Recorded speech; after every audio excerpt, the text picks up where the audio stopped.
শুনতে কি চাবে তোমায় স্বাগত।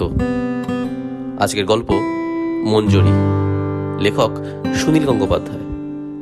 গল্প পাঠে আমি সঞ্জীব নাথ। বাস স্টপে দাঁড়িয়েছি সেই কতক্ষণ ধরে, কখন বাস আসবে তার ঠিক নেই। এতক্ষণে মাত্র একটা বাস এসেছিল, তাতে এত ভিড় যে পা রাখা অসম্ভব। আমি হ্যান্ডেল ধরে ঝুলতে পারি না, অথচ বাসে যাওয়া ছাড়া আর তো কোনো উপায় নেই। এখন মধ্য কলকাতার বিকেলবেলায় ট্যাক্সি পাওয়া একটা অলৌকিক ব্যাপার। ট্যাক্সি পাওয়ার চেয়ে নতুন গাড়ি কিনে ফেলা অনেক সহজ। বিরক্ত হয়ে ভাবছি শেষ মতো হেঁটেই যাবো কি না। হঠাৎ এই সময় রাস্তার ওপারে একটা বইয়ের দোকান থেকে মঞ্জরি বেরিয়ে এলো, সঙ্গে আরেকটি মেয়ে। আশ্চর্য, মঞ্জরি এতক্ষণ আমার এত কাছাকাছি ছিল আর আমি শুধু শুধু বিরক্ত মুখে দাঁড়িয়ে আছি।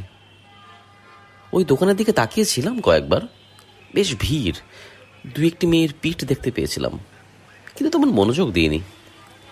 এক এক সময় মনে হয় পৃথিবীতে কোনো ময়লা নেই, দুর্গন্ধ নেই, ঘাম নেই, কোথাও মানুষকে মানুষ মারছে না। মোলায়েম স্নিগ্ধ হাওয়ায় পৃথিবীটা ভরে গেছে। মঞ্জরিকে দেখলে আমার এইরকম হয়, একথা অস্বীকার করতে লজ্জা নেই। মঞ্জরিকে দেখলে আমার বুক কাঁপে। কেন কাঁপে? পৃথিবীর কোনো বিশেষজ্ঞ এর ব্যাখ্যা দিতে পারেন না। মঞ্জরি আমাকে এখনো দেখতে পায়নি, ডাকবো। মঞ্জুরির সঙ্গে আরেকটি মেয়ে রয়েছে, তাকে চিনি না। যাই হোক, আমার এখন বাস উঠবার তাড়া নেই। কোথায় যেন যাওয়ার কথা ছিল, তাও ভুলে গেছি। মঞ্জুরি তার সঙ্গে মেয়েটির সঙ্গে কথা বলায় খুব মগ্ন হয়ে আছে। দোকান থেকে বেরিয়ে ওরা উল্টো দিকের ফুটপাথ ধরেই হাঁটতে লাগলো। একটুক্ষণের মধ্যেই ওরা আমার চোখের আড়ালে চলে যাবে। রাস্তা না পেরিয়ে আমি এই ফুটপাথ ধরেই হাঁটতে লাগলাম। এরকম করার যে কি মানে হয় কে জানে। আমি কি এক্ষুনি রাস্তা পেরিয়ে মঞ্জুরির নাম ধরে ডাকতে পারি না? সেটাই তো সব থেকে স্বাভাবিক। কিন্তু এই রাস্তাটা যেন একটা নদী, আমরা দুজনে দুদিকে রয়েছি, পার হওয়ার উপায় নেই। একটা ট্যাক্সি দারুণ শব্দে ব্রেক কষলো। একটি ছেলে প্রায় চাহা পড়ে যাচ্ছিল, একটুর জন্য বেঁচে গেছে। বেঁচে গেল ট্যাক্সি ড্রাইভারটাও। সেই শব্দে রাস্তার সব লোক দাঁড়িয়ে পড়েছে, তাকিয়েছে এদিকে। মঞ্জুরিরাও। এবারও মঞ্জুরি আমাকে দেখতে পেল না। আমি চেঁচিয়ে ডাকলাম, এই মঞ্জুরি। মনে মনে আমি দেখতে চাইছিলাম মঞ্জুরি রাস্তা পেরিয়ে আসে কিনা, কিংবা আমাকে যেতে বলবে ওদিকে। যেন এর উপরেই অনেকখানি নির্ভর করছে। মঞ্জুরি আমার ডাক শুনতে খানিকক্ষণ এদিক ওদিক তাকালো, তারপর আমাকে দেখতে পেয়ে হাসি ঝলমল করে তুলল মুখখানা। আমি তখনও চুপ করে দাঁড়িয়ে আছি। আমাকে ডাকলো না। মঞ্জুরি সেই মেয়েটির সঙ্গে চলে এলো রাস্তার এদিকে। যাক, একটা ব্যাপার চুকে গেল। মঞ্জুরি এসে বলল, সুনীলদা, এদিকে কোথায় যাচ্ছেন? মঞ্জুরিকে দেখার পর আমার আর কোথাও যাবার থাকে না, কোনো কাজের কথাই মনে থাকে না। কিন্তু মুকেশের কথা বলা যায় না। আমি একটু ব্যস্ত ভাব দেখিয়ে বললুম, এই এদিকে এসেছিলাম একটা বিশেষ কাজে। তোমরা কোথায় যাচ্ছ? বই কিনতে এসেছিলাম। একে চেনেন? এর নাম সর্বাণী, আপনি তো বাড়ির কাছেই থাকে। মঞ্জুরি দেখতে সুন্দর, বড্ড বেশি সুন্দর। এত সুন্দর সে একটু ভয় করে, কেননা কোনো সুন্দর জিনিসই পৃথিবীতে বেশি দিন থাকে না। সর্বাণী মেয়েটি সাদা মাটা, দেখতে খারাপ নয়, তবে কেউ সুন্দরীও বলবে না, অন্তত মঞ্জুরির পাশে দাঁড়ালে। সর্বাণীর মধ্যে একটু বেশি লাজুক। আমাকে দেখে ছোট্ট একটু নমস্কার করলো। আমি মঞ্জুরিকে বললাম, বাড়ি ফিরবে কি করে? এখন তার বাসে ট্রামে উঠতে পারবে না, একটা মিছিল বেরিয়েছে, তাই ট্রাফিক জ্যাম। মঞ্জুরি হাসতে হাসতে বলল, আমি বাড়ি ফিরবো না। একটু অবাক হয়ে জিজ্ঞাসা করলাম, কোথায় যাবে? কোথাও একটু গেলেই হয়, এখনও ঠিক করিনি। এখন এই মুহূর্তে সর্বাণীর উচিত বিদায় নেওয়া, আমাদের দুজনকে আলাদা থাকতে দেওয়া। এখন মঞ্জুরি বাড়ি যাবে না, আমারও কোথাও যাবার নেই। আমরা পৃথিবীর শেষ সীমান্তে যেতে পারি। মঞ্জুরি অপ্রত্যাশিতভাবে বলল, সুনীলদা, আপনাদের সর্বাণীকে পৌঁছে দিন না, ও তো আমরা বাড়ির দিকেই। আমি তাড়াতাড়ি বললাম, আমি তো এখন বাড়ি ফিরবো না। কেন ফিরবেন না? না হয় আমার কথা শুনেই একটু ফিরুন। সর্বাণী যদি বাসে উঠতে না পারে, আপনার উচিত নয় ওকে পৌঁছে দেওয়া? সর্বাণী অপ্রস্তুত হয়ে বলল, না না, আমাকে পৌঁছে দিতে হবে না, আমি ঠিক যেতে পারবো। মঞ্জুরি রীতিমতন ধমক দিয়ে বলল, না তুই দাঁড়া, সুনীলা তোকে পৌঁছে দেবে। আমি বললাম, তা না হয় পৌঁছে দেবো, কিন্তু তোমাকে রাস্তার মাঝখানে ছেড়ে দিয়ে যাবো নাকি? তুমি কোথায় যাবে? মঞ্জুরিকে বুঝতে পারছে না আমি শুধু ওর সঙ্গে যাবার জন্যই ব্যাকুল। কতদিন নিরালায় ওর সামনে মুখোমুখি বসে কথা বলিনি। মঞ্জুরি খুব দুষ্টু দুষ্টু মুখ করে বলল, আপনি কি ভাবছেন আমি নিরুদ্দেশে যাচ্ছি নাকি? তুমি যে বললে বাড়ি ফিরবে না, সন্ধ্যের পর বেশিক্ষণ তো তোমায় বাইরে থাকতে দেখিনি। বাড়ি তো ফিরবই না, এই তো কাছে আমার সিটে আমার মামার বাড়ি, কদিন ধরে ওখানেই আছি। বাহ, তাহলে তো খুবই ভালো হলো। চলো কোথাও বসে একটু চা খাই, কিংবা কফি হসে যাবে। এখন ইম্পসিবল, আমাকে 6:30টার মধ্যেই ফিরতে হবে। প্রথমবার যদি রাজি না হয় তাহলে হাজার অনুরোধ করলেও মঞ্জুরিকে রাজি করানো যাবে না, আমি জানি। আমি গম্ভীর ভাবে বললাম, ঠিক আছে তাহলে চলি। এ কি, আপনি যে বললেন সর্বাণীকে বাড়ি পৌঁছে দেবেন, আমি সত্যি এখন বাড়ি ফিরবো না, আমার অনেক দেরি আছে। সর্বাণী রীতিমতন লজ্জা পেয়ে বলতে লাগলো, সত্যি কোনো দরকার নেই, আমি নিজেই যেতে পারবো, রোজ যাই। মঞ্জুরি আমার চোখে চোখ রেখে বলল, সুনীলদা প্লিজ আজ ওকে পৌঁছে দিন, আমার একটা কথা রাখবেন না? মঞ্জুরি আমার কোনো কথা রাখবে না, কিন্তু ওর কথা আমাকে রাখতেই হবে। এই ওর জোর, এই জোরও কোথা থেকে পেলো কে জানে, কিন্তু আমিও তো অগ্রাহ্য করতে পারি না। সর্বাণীকে আমি বাড়ি পৌঁছে দিলাম ঠিকই, কিন্তু সারা রাস্তা সে আমার সঙ্গে ভালো করে কথা বলল না। বলবে বা কেন? মঞ্জুরির সঙ্গে আবার একদিন দেখা হলো রমেনের বাড়িতে। রমেনের বোনের বিয়ে ছিল সেদিন। একগাদা ভিড় ঠেলে এসে মঞ্জুরি আমাকে বলল, সুনীলদা আপনাকে আমি ভীষণ খুঁজছি, আপনার সঙ্গে আমার খুব দরকার। লাল রঙের বেনারসিতে মঞ্জুরি একেবারে রাজেন্দ্রাণীর মতন সেজেছে, তার মুখেও একটা লালচে আভা। আমি বললাম, উফ কি দারুণ সেজেছ, আজ তোমারই বিয়ে কিনা বোঝা যাচ্ছে না। প্রশংসায় লজ্জা পায় না মঞ্জুরি, ছেলে মানুষের মতো খুশি হয়। বললাম, আমি ঠিক জানতুম আপনি প্রশংসা করবেন, আপনার কথা ভেবেই তো এরকম সাজলুম। সত্যি সত্যি না, তোকে মিথ্যা বলছি? আমার তো আজ এখানে আসবার কথাই ছিল না, আমরা জামশেদপুর যাবার কথা, আর নেহাত ট্রেন বন্ধ। আমি ঠিক জানতুম আপনি আসবেন। এসব প্রেমের কথা নয়, ইয়ার্কির কথা। মঞ্জুরি এরকম বলতে ভালোবাসে, আমিও শুনতে ভালোবাসি। আশেপাশের লোকেদের অগ্রাহ্য করে বলল, আপনাকে আমি কদিন ধরে যা খুঁজছি না, এত দরকার আপনার সঙ্গে। কোথায় কোথায় খুঁজলে বলো তো? সব জায়গায়, কোথাও আপনাকে পাওয়া যায় না। কোথায় থাকেন সারাদিন? আমার বাড়িতে একবার খোঁজ করেছিলে? একজন মানুষকে পাওয়ার সবচেয়ে সোজা উপায় তো তার বাড়িতে। আপনি একবার আমার খোঁজ নিতে পারেন না? তুমি তো সবসময় ব্যস্ত, কত তোমার অ্যাডমায়ারার। যাক, আমার সঙ্গে কি দারুণ দরকারি কথা আছে বলছিলে। আমার ন্যাশনাল লাইব্রেরি কার্ডটা হারিয়ে গেছে, কী করে রিনিউ করতে আমি জানি না, আপনি একটু করে দেবেন? আমি একটু দমে গেলাম। একটু কেন, বেশ খানিকটা। এই দরকার? খানিকটা খুন নয় বললাম, এই জন্য? এ কি আর কেউ করে দিতে পারতো না? এটা তো এমন কিছু একটা শক্ত কাজ নয়, আপনি ছাড়া আর কেউ করতে পারবে না।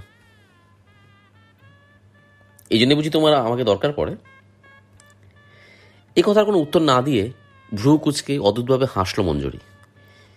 এ মেয়েকে ঠিক ছলনাময়ীও বলা যায় না, মঞ্জুরি শুধু মঞ্জুরির মতন।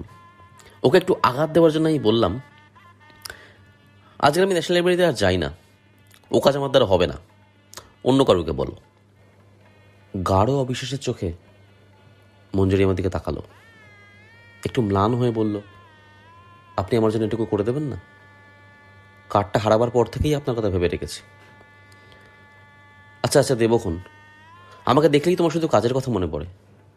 আমি তোমার জন্য অত দূর যাবো, তার জন্য আমাকে তুমি কি দেবে? মঞ্জুরি আমার বাহুতে ওর হাত ছুঁইয়ে বলল, আপনি কি চান বলুন? আমি কেন চাইব? তুমি নিজে থেকে বুঝি দিতে পারো না? আপনি না চাইলে আমি বুঝবো কি করে? বলুন আপনি কি চান, যা চাইবো তাই দেবে, চেষ্টা করব। আমার বাহুতে মঞ্জুরির হাত, আমি চোখের দিকে তাকিয়ে রইলাম। ঝর্নার জলের মতো ঝকঝকে মুখ, ও দৃষ্টিতে কোনো মালিন্য নেই। আমি আর কি চাইব? দেবী মূর্তির সামনে বসে স্বামী বিবেকানন্দকেও চাইতে পারেননি। এই হচ্ছে বিশুদ্ধ সৌন্দর্য, এদিকে তাকিয়ে থাকলে বুক শিরশির করে। কিন্তু এই সৌন্দর্য কখনো সম্পূর্ণ করে পাওয়া যায় না। গাছ থেকে ছেঁড়ার পরের মুহূর্তেই ফুল আর সেই ফুল থাকে না। একটা দীর্ঘশ্বাস ফেলে বললাম, না, কিছু চাই না। সেই জন্য তো আপনাকে আমার এত ভালো লাগে, আপনি কিছু চান না। আর সবাই বুঝি চায়? আপনি বুঝি জানেন না, পৃথিবীতে সবাই তো সবসময় হাত বাড়িয়ে বলছে, দাও দাও আরও দাও। আমি সে কথা বলিনি, তোমার কাছে অন্যরা অনেক কিছু চায়? মঞ্জুরি আমার হাতের ওপর ছোট্ট একটা চড় মেরে বলল, ধ্যাত। মঞ্জুরি এই পৃথিবীতে এসে অনেক কিছু পেয়েছে। জন্মেছে সচ্ছল পরিবারে, গা ভরা রূপ ও স্বাস্থ্য, সেই সঙ্গে ওর মালিন্যহীন প্রাণশক্তি। সুঠাম সুবেশ যুবকরা মঞ্জুরি চারপাশে তো ঘুরঘুর করবেই। মঞ্জুরির সঙ্গে দেখা করার বেশি সুযোগ আমার হয় না। কখনো কখনো খুব ইচ্ছা হয় কোথাও নিরালায় মঞ্জুরিকে নিয়ে বসে থাকি, আর কোনো চোখ সেখানে উকি দেবে না। আমি মঞ্জুরিকে একটু ছুঁয়ে দেখব। ওই রূপ, ওই সৌন্দর্যের বিভা সবসময় মনের মধ্যে ছায়া ফেলে থাকে। অবশ্য মঞ্জুরির সঙ্গে সেরকমভাবে দেখা হয় খুব কমই। মঞ্জুরি যখন আমাকে দেখে কথা বলে খুবই অন্তরঙ্গভাবে, আবার যখন দেখা হয় না তখন ভুলে যায় আমাকে। হঠাৎ কোনো কাজের দরকার হলে মনে পড়ে আমাকে। হঠাৎ বিকেলবেলা অফিসে টেলিফোন বেজে ওঠে, তুলেই শুনতে পাই মঞ্জুরির ব্যস্ত গলা। সুনীলদা, কোথায় আপনি? বারবার টেলিফোন করেও পাওয়া যায় না। আমি শান্ত গলায় জিজ্ঞাসা করি, তুমি কতবার টেলিফোন করেছিলে? অনেকবার। আপনি আমাকে একবার টেলিফোন করতে পারেন না? অকারণে টেলিফোন করবো কেন? অকারণে? আমার সঙ্গে বুঝি আপনার কথা বলতে ইচ্ছা করে না? ইচ্ছা করলেই কি পৃথিবীতে সব কিছু হয়? আমার তো আর অনেক কিছু ইচ্ছা করে। যাকে কি জন্য হঠাৎ তলব? কিছুর জন্য না, এমনি। শুনুন, আজ সন্ধ্যেবেলা একবার আমাদের বাড়িতে আসবেন। আসতেই হবে কিন্তু। আজই? অন্য দিন গেলে হয় না? না না, আজই। কোনো কথা শুনতে চাই না, আসতে হবেই। আপনার সঙ্গে ভীষণ দরকার। অন্য কেউ যদি পাশ থেকে শুনতেই কথাবার্তা, তাহলে কি মনে করতো না যে আমাদের দুজনের মধ্যে গভীর টান? এমন জোর দিয়ে তো যে কোনো মেয়ে ডাকতে পারে না। আমারও তো না গিয়ে উপায় নেই। এবারও গিয়ে যথারীতি নিরাশ হলাম গোপনে। খুবই অকিঞ্চিত করে ব্যাপার। মঞ্জুরির এক মামা থাকেন নিউগিনিতে। তিনি একখানা মস্ত বড় খাতা ভর্তি ভ্রমণ কাহিনী লিখেছেন, নিজের টাকাতেই ছাপাবেন। কিন্তু তার আগে মঞ্জুরি চায় আমি যেন সেটা আগাগোড়া পড়ে আমার মতামত জানাই। আমি তো লেখক, তাই আমার মতামতের মূল্য আছে। তাছাড়া বানানো ভাষাও ঠিক করে দিতে হবে আমাকে। আমি বললাম, সেই জন্য টেলিফোনে তো জরুরি ডাক, এটা তো আমার কাছে পাঠিয়ে দিলেও পারতে। কেন, আপনাকে আমি ডাকতে পারি না? আপনার সময় নষ্ট হলো? তা তো হলোই। তাছাড়া সব আজে বাজে লেখা পড়তে আমার ভালো লাগে না। এইরকম ঘুচিমুচি হাতের লেখা। সুনীলদা, আমার জন্য আপনি এইটুকু কষ্ট করবেন না? সেই অধিকারহীন দাবি জানায় মঞ্জুরি। কি করে যেন জেনে গেছে এক হিসাবে আমি ওর কৃতদাস। ও যদি বলে, সুনীলদা আমার জন্য আপনি সাপের মাথার মণি এনে দিন, আমার জন্য এটুকু কষ্ট করবেন না? তাহলেও আমাকে সাপের মাথার মণির জন্যই যেতে হবে। মঞ্জুরির বিয়েতে আমি যাইনি। মঞ্জুরি যখন নিমন্ত্রণ করতে এসেছিল, আমি বাড়িতে ছিলাম না। নিজের মুখে নিমন্ত্রণ জানাবার সুযোগ পাইনি। আমিও একটা ছুতো করে সেই সময়টাই কলকাতার বাইরে চলে গেলাম। আমার ঈর্ষা খুব প্রবল। আমার চোখের সামনে মঞ্জুরির হাতের ওপর অন্য কেউ হাত রাখবে, এটা সহ্য করা সম্ভব নয় আমার পক্ষে। যদিও জানতাম মঞ্জুরির একদিন তো বিয়ে হবেই, কিন্তু সেই দৃশ্য আমার নিজের চোখে দেখার দরকার নেই। পৃথিবীতে আমার চোখের আলোতে কত রূপ ঝরে যায়, কত সৌন্দর্য অন্যের ভোগে লাগে, তা নিয়ে তো আমার মন খারাপ লাগে না। বিয়ের পর মঞ্জুরি চলে গেল ব্যাঙ্গালোরে। ওর স্বামী ওখানে খুব একটা বড় কাজ করে। মঞ্জুরি ওখানেই থাকবে, সুতরাং আমার সঙ্গে ওরা দেখা হবে না। অফিস থেকে আমাকে সাউথ ইন্ডিয়া পাঠাতে চেয়েছিল বিশেষ কাজে, আমি কিছুতেই রাজি হলাম না যেতে। মাঝে মাঝে মঞ্জুরির খবর এরোর মুখে শুনতে পাই। মনে মনে ভাবি মঞ্জুরি যেন সুখে থাকে, ভালো থাকে। এলিট সিনেমার সামনে মঞ্জুরিকে দেখে সত্যি খুব চমকে গেছিলাম। কবে যে কলকাতা এসেছে তাও শুনিনি। বিয়ে হয়েছে 2 বছর আগে, কিন্তু একটুও বদলায়নি চেহারা, কিংবা হয়তো বদলেছে, আমার চোখে ধরা পড়েনি। পাশে দাঁড়িয়ে ওর স্বামী, বেশ সুপুরুষ ও ভদ্র। মঞ্জুরি আমাকে প্রথম দেখতে পেয়ে চেঁচিয়ে বলল, সুনীলদা, এই তো আজ ধরেছি, আমার বিয়েতে যাননি কেন? প্রশ্নটা এড়িয়ে আমি জিজ্ঞাসা করলাম, মঞ্জুরি তুমি কেমন আছো? ভালো আছি। আরও কিছুক্ষণ কথা হলো, কিন্তু সেসব কথা আমি মন দিয়ে শুনিনি।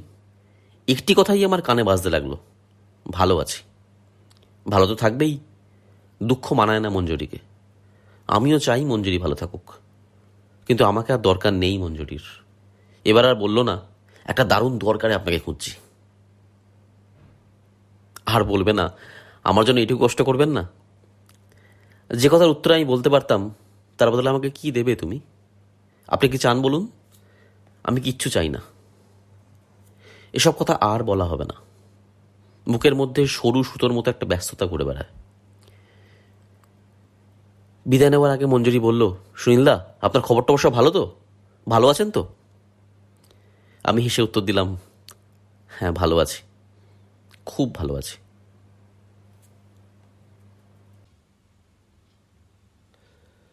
গল্প কেমন লাগলো জানাতে ভুলো না।